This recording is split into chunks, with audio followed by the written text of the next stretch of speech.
ಓಂ ಶ್ರೀ ಗುರು ಬಸವಲಿಂಗಾಯ ನಮಃ. ಓಂ ನಮಃ ಶಿವಾಯ.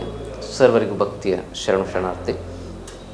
ನಾನು ನಿಮ್ಮ ಯೋಗ ಗುರು ವೈದ್ಯ ಶ್ರೀ ಚನ್ನಬಸವಣ್ಣ, ಶ್ರೀಗಂಗಾ ಯೋಗ ನಿಸರ್ಗ ಚಿಕಿತ್ಸಾ ಹಾಗೂ ಆಯುರ್ವೇದ ಸಂಶೋಧನಾ ಕೇಂದ್ರ, ಆರೋಗ್ಯ ಮಹಾಮನೆ, ಬೆಂಗಳೂರು, ಹುಬ್ಬಳ್ಳಿ, ಧಾರವಾಡದ ಹತ್ತಿರ ಮುರುಕಟ್ಟೆ. ತಮ್ಮೆಲ್ಲರಿಗೂ ನಮ್ಮ ಯೂಟ್ಯೂಬ್ ಚಾನಲ್ಗೆ ಭಕ್ತಿಯ ಸ್ವಾಗತ. ಆದ್ಮೇಲೆ ಇವತ್ತಿನ ಸಂಚಿಕೆಯಲ್ಲಿ ದೇಹದ ಪೋಷಣೆಗೆ ಬೇಕಾಗಿರುವ ದಿ ಬೆಸ್ಟ್ ಪ್ರೋಟೀನನ್ನು ಕುರಿತಾಗಿ ಮಾಹಿತಿಗಳನ್ನು ನೋಡೋಣ. ಪ್ರೋಟೀನ್ ನಮ್ಮ ದೇಹಕ್ಕೆ ತುಂಬ ಅತ್ಯಗತ್ಯವಾಗಿರ್ತಕ್ಕಂಥ ಶಕ್ತಿ. ಪ್ರೋಟೀನಿಂದ ಶರೀರದ ಪೋಷಣೆ ಆಗುತ್ತೆ, ಶರೀರದ ಒಂದು ಜೀವಸತ್ವಗಳ ಶಕ್ತಿ ಕ್ರಿಯಾಶೀಲವಾಗುತ್ತೆ. ಶರೀರದ ಬೆಳವಣಿಗೆಗೆ ಪ್ರೋಟೀನ್ ಮುಖ್ಯವಾಗಿರ್ತಕ್ಕಂಥ ಶಕ್ತಿ, ಬಿಲ್ಡಿಂಗ್ ಬ್ಲಾಕ್ ಅಂತ ಹೇಳ್ತಾರೆ. ಹಾಗೂ ಪ್ರೋಟೀನು ನಮ್ಮ ಶರೀರದಲ್ಲಿ ಸರ್ಕ್ಯುಲೇಷನ್ಗೆ ಮುಖ್ಯವಾಗಿರ್ತಕ್ಕಂಥ ಶಕ್ತಿನ ತುಂಬುತ್ತದೆ. ಏಕೆಂದರೆ ಆ ಒಂದು ಬ್ಲಡ್ ಕಾಂಪೋನೆಂಟ್ಸ್ಗಳನ್ನು ಕ್ರಿಯಾಶೀಲವಾಗಿಡುವ ಶಕ್ತಿ ಪ್ರೋಟೀನ್ಗಿದೆ. ಹಾಗೂ ಪ್ರೋಟೀನ್ ನಮ್ಮ ಶರೀರದ ರೋಗ ನಿರೋಧಕ ಶಕ್ತಿಯನ್ನು ಕ್ರಿಯಾಶೀಲಗೊಳಿಸುತ್ತೆ. ಮಾಂಸಖಂಡಗಳನ್ನು, ನರಮಂಡಲವನ್ನು, ಎಲುಬುಗಳನ್ನು ಸ್ಟ್ರಾಂಗ್ ಆಗಿಡ್ತಕ್ಕಂಥ ಕೆಲಸವನ್ನು ಪ್ರೋಟೀನ್ ಮಾಡುತ್ತೆ. ಅಷ್ಟೇ ಅಲ್ಲದೆ ನಮ್ಮ ಜೀರ್ಣಾಂಗ ವ್ಯವಸ್ಥೆಯನ್ನು, ಡೈಜೆಸ್ಟಿವ್ ಸಿಸ್ಟಮನ್ನು ಕ್ರಿಯಾಶೀಲವಾಗಿರ್ತಕ್ಕಂಥ ಕೆಲಸವನ್ನು ಪ್ರೋಟೀನ್ ಮಾಡುತ್ತೆ. ಜೀರ್ಣಾಂಗ ವ್ಯವಸ್ಥೆ ಗ್ಯಾಸ್ಟ್ರಿಕ್ ಅಸಿಡಿಟಿ ಆಗದಂಗೆ, ಮಲಬದ್ಧತೆ ಸಮಸ್ಯೆ ಆಗದಂಗೆ ಇದು ನಮ್ಮನ್ನು ರಕ್ಷಣೆ ಮಾಡುತ್ತೆ. ಮತ್ತು ಸರಿಯಾದ ಸಮರ್ಪಕವಾದ ಸಮ ಪ್ರಮಾಣದ ಸಮತೋಲನದ ಪ್ರೋಟೀನ್ ಡೈಟ್ ನಮಗೆ ಅತಿಯಾದ ಒಬೆಸಿಟಿ ಆಗದಂಗೆ ನಮ್ಮನ್ನು ಕಾಪಾಡುತ್ತೆ. ಅಂದರೆ ಬೊಜ್ಜನ್ನು ಕೂಡ ಇದು ನಿಯಮಿತ ಪ್ರಮಾಣದಲ್ಲಿ ಸಮತೋಲನದಲ್ಲಿ ಸೇವನೆ ಮಾಡೋದ್ರಿಂದ ಬೊಜ್ಜು ಹೆಚ್ಚಿಗೆ ಆಗೋದಿಲ್ಲ. ಹೀಗೆ ಇಷ್ಟೆಲ್ಲ ಒಂದು ಒಳ್ಳೆಯ ಪ್ರಕ್ರಿಯೆಯನ್ನು ಮಾಡತಕ್ಕಂಥ ಪ್ರೋಟೀನ್ ಸಮರ್ಪಕವಾಗಿ ಸಿಗದೇ ಇದ್ದರೆ ನಮ್ಮ ವೈಟಲ್ ಆರ್ಗನ್ಸ್ಗಳು ವೀಕ್ ಆಗ್ತವೆ. ಬ್ರೈನು, ಹೃದಯ, ಕಿಡ್ನಿ, ಲಿವರ್, ಮಾಂಸಖಂಡಗಳು ಹಾಗೂ ನರಮಂಡಲ ಹಾಗೂ ಅಸ್ಥಿಮಂಡಲ, ಎಲುಬು ಇವೆಲ್ಲವುಗಳ ವೀಕ್ನೆಸ್ ಆಗುತ್ತೆ.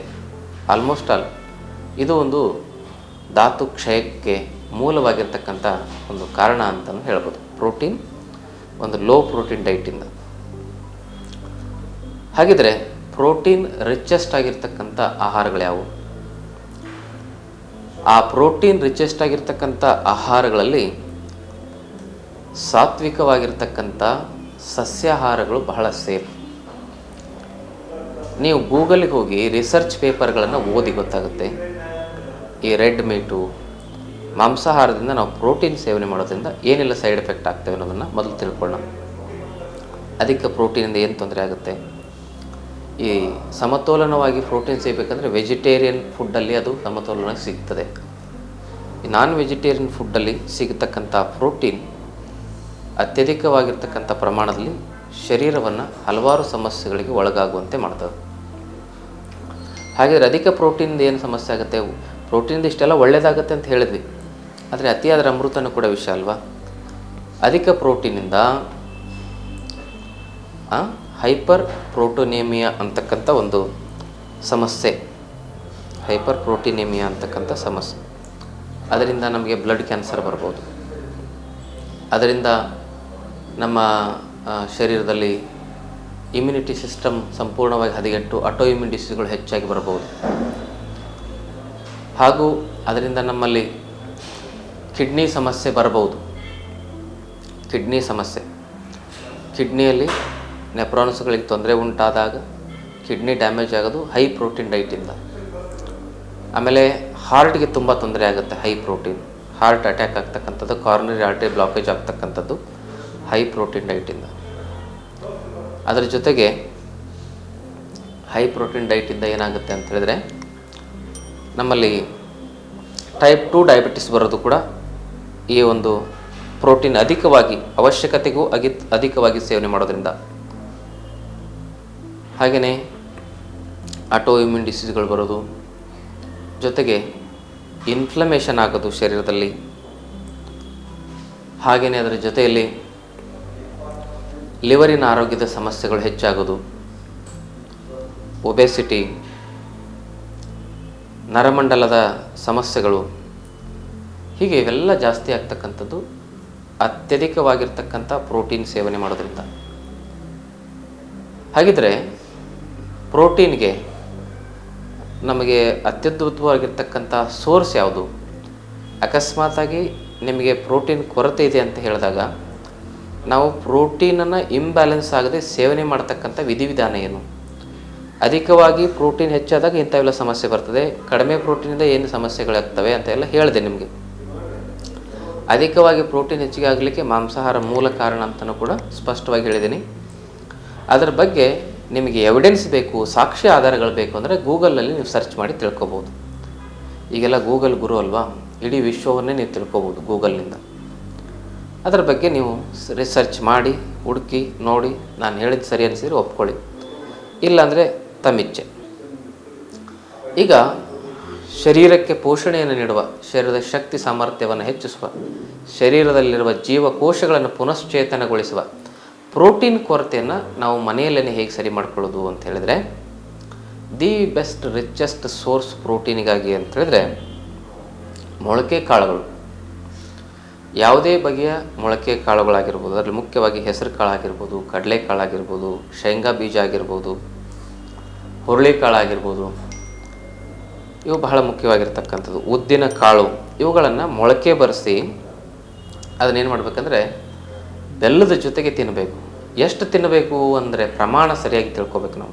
ಅಧಿಕವಾಗಿ ಪ್ರೋಟೀನ್ ಅಂದರೆ ತೊಂದರೆ ಅಂತ ಹೇಳ್ತೀವಲ್ಲ, ಹಾಗೆ ಎಷ್ಟು ಪ್ರಮಾಣದಲ್ಲಿ ಪ್ರೋಟೀನನ್ನು ನಾವು ಸೇವನೆ ಮಾಡಬೇಕು, ಎಷ್ಟು ಪ್ರಮಾಣ ಕಾಳುಗಳನ್ನು ತಿನ್ನಬೇಕಂದ್ರೆ ಮೊಳಕೆ ಬರೆಸಿರ್ತಕ್ಕಂಥ ಕಾಳು ನಮ್ಮ ಒಳ ಮುಷ್ಟಿಗೆ ಎಷ್ಟು ಬರ್ತಾವಲ್ಲ ಒಂದು ದಿನಕ್ಕೆ ಅಷ್ಟು ತಿನ್ನಬೇಕು, ಅದಕ್ಕೇ ಅಧಿಕವಾಗಿ ತಿನ್ನಬಾರ್ದು. ಅದರಲ್ಲಿ ಬೆಲ್ಲ ಸೇರಿಸಿ ತಿನ್ಬೋದು, ತೆಂಗಿನ ತುರಿಯನ್ನು ಅದರಲ್ಲಿ ಸೇರಿಸಿ ತಿನ್ಬೋದು, ಅಥವಾ ಕೆಲವೊಂದಿಷ್ಟು ಡ್ರೈ ಫ್ರೂಟ್ಸ್ಗಳ ಜೊತೆಗೆ ಉದಾಹರಣೆಗೆ ಖರ್ಜೂರ, ಒಂದೆರಡು ಖರ್ಜೂರ, ಇಲ್ಲಾಂದ್ರೆ ಅದರ ಜೊತೆಗೆ ಒಂದು 4 ಬಾದಾಮಿ, ಯಾವ್ದಾರು ಒಂದು, ಇಲ್ಲಾಂದರೆ ಒಂದು 50-60 ಗ್ರಾಮ್ ಹಸಿ ಇದು ಒಣ ಕೊಬ್ಬರಿಯ ತುಂಡು, ಅಥವಾ ಒಂದೆರಡು ಅಂಜೀರ, ಹೀಗೆ ಇದರಲ್ಲಿ ಯಾವುದಾದ್ರು ಒಂದು ಡ್ರೈ ಫ್ರೂಟ್ಸಿನ ಜೊತೆಗೆ ತಿನ್ನೋದು. ಇದಾದ ಮೇಲೆ ಪ್ರೋಟೀನ್ಗಾಗಿ ನೀವು ಉಂಡೆಗಳನ್ನು ಕೂಡ ಸೇವನೆ ಮಾಡ್ಬೋದು, ಲಾಡು. ಅದಕ್ಕಾಗಿ ಏನು ಮಾಡಬೇಕು, ಎಳ್ಳು, ಶೇಂಗಾ ಮತ್ತು ಅಗಸೆ ಈ ಮೂರನ್ನು ಚೆನ್ನಾಗಿ ಏನು ಮಾಡಬೇಕು, ತುಪ್ಪದಲ್ಲಿ ಹುರಿಬೇಕು. ಹುರಿದು ಮಿಕ್ಸಿಗೆ ಹಾಕಿ ಪೌಡ್ರ್ ಮಾಡಬೇಕು. ಅದನ್ನು ಬೆಲ್ಲದ ಪಾಕದಲ್ಲಿ ಹಾಕಿ ಉಂಡೆ ಕಟ್ಟಬೇಕು. ಬೇಕಾದರೆ ಅದರಲ್ಲಿ ಡ್ರೈ ಫ್ರೂಟ್ಸು, ಬಾದಾಮಿ, ಗೋಡಂಬಿ, ಖರ್ಜೂರ, ವಾಲ್ನಟ್ಟು ಎಲ್ಲ ಹಾಕೋಬೋದು. ಅದ್ಭುತವಾಗಿರ್ತಕ್ಕಂಥ ಪ್ರೋಟೀನ್ ಉಂಡೆ. ಅದರ ಗಾತ್ರ ಎಷ್ಟಿರಬೇಕಂದ್ರೆ 50 ಗ್ರಾಮಿಂದ ಒಂದು ಉಂಡೆ ಮಾಡೋದು. ಒಂದು ದಿನಕ್ಕೆ 50 ಗ್ರಾಮ್ ಸಾಕಾಗುತ್ತೆ. ಚಿಕ್ಕ ಮಕ್ಕಳಿದ್ರೆ 25 ಗ್ರಾಮ್ 30 ಗ್ರಾಮು ಸಾಕಾಗುತ್ತೆ. ಅದನ್ನು ತುಪ್ಪದಲ್ಲಿ ಅದ್ದುಕೊಂಡು ಬೆಳಗ್ಗೆ ಎದ್ದು ಆ ಒಂದು ಉಂಡೆಯನ್ನು ತಿನ್ನೋದು. ಹೀಗೆ ಮಾಡೋದ್ರಿಂದ ನಮ್ಮ ಲೋ ಪ್ರೋಟೀನಿನ ಒಂದು ಕಾರಣದಿಂದಾಗಿ ಬರ್ತಕ್ಕಂಥ ಆರೋಗ್ಯದ ಸಮಸ್ಯೆಗಳು ಏನೇನೆಲ್ಲ ಹೇಳಿದ್ನಲ್ಲ, ಅವೆಲ್ಲ ಆರೋಗ್ಯದ ಸಮಸ್ಯೆಗಳನ್ನು ನಾವು ತಡೆಗಟ್ಟಬಹುದು.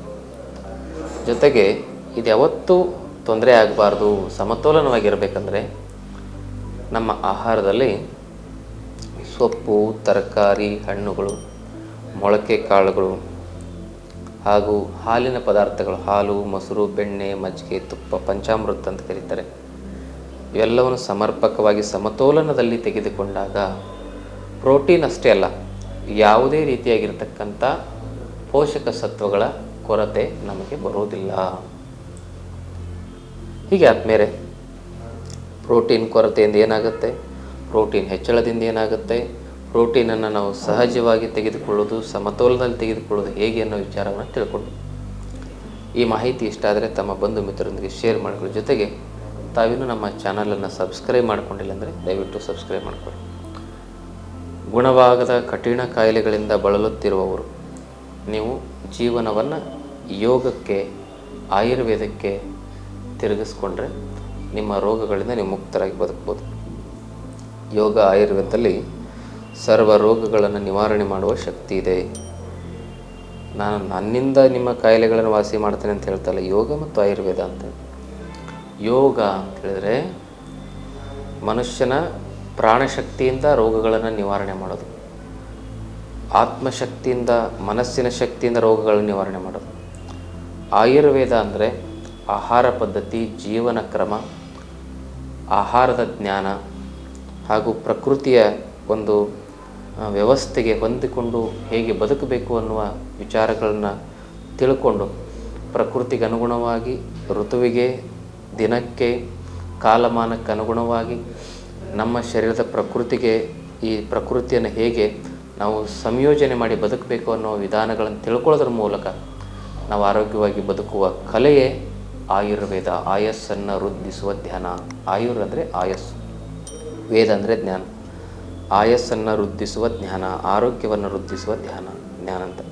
ಆಯುರ್ವೇದ ಅಂದರೆ ಕೇವಲ ಮೆಡಿಸನ್ ಬರೆದು ಕೊಡೋದಲ್ಲ. ಹೀಗೆ ಇವುಗಳನ್ನು ನೀವು ಜೀವನದಲ್ಲಿ ಅಳವಡಿಸ್ಕೊಳ್ಳಿ. ಆ ವಿಚಾರಗಳನ್ನು ಕುರಿತಾಗಿ ನಮ್ಮ ಆಶ್ರಮದಲ್ಲಿ ಪ್ರತಿ ತಿಂಗಳು 5 ದಿವಸದ ಶಿಬಿರ ಇರ್ತದೆ. ಅಲ್ಲಿ ಆಹಾರ ಪದ್ಧತಿ, ಜೀವನ ಕ್ರಮ, ಯೋಗ ಇವೆಲ್ಲದರಿಂದ ನಾವು 100 ವರ್ಷ ಆರೋಗ್ಯವಾಗಿ ಬದುಕುವುದು ಹೇಗೆ ಅನ್ನೋ ವಿಚಾರವನ್ನು ತಿಳಿಸ್ಕೊಡ್ತೇವೆ. ಆಸಕ್ತಿ ಇದ್ದರೆ ತಾವು ಆ ಶಿಬಿರಕ್ಕೆ ಭಾಗವಹಿಸ್ಬೋದು. ತಮ್ಮೆಲ್ಲರಿಗೂ ಭಕ್ತಿಯ ಶರಣಾರ್ಥಿ.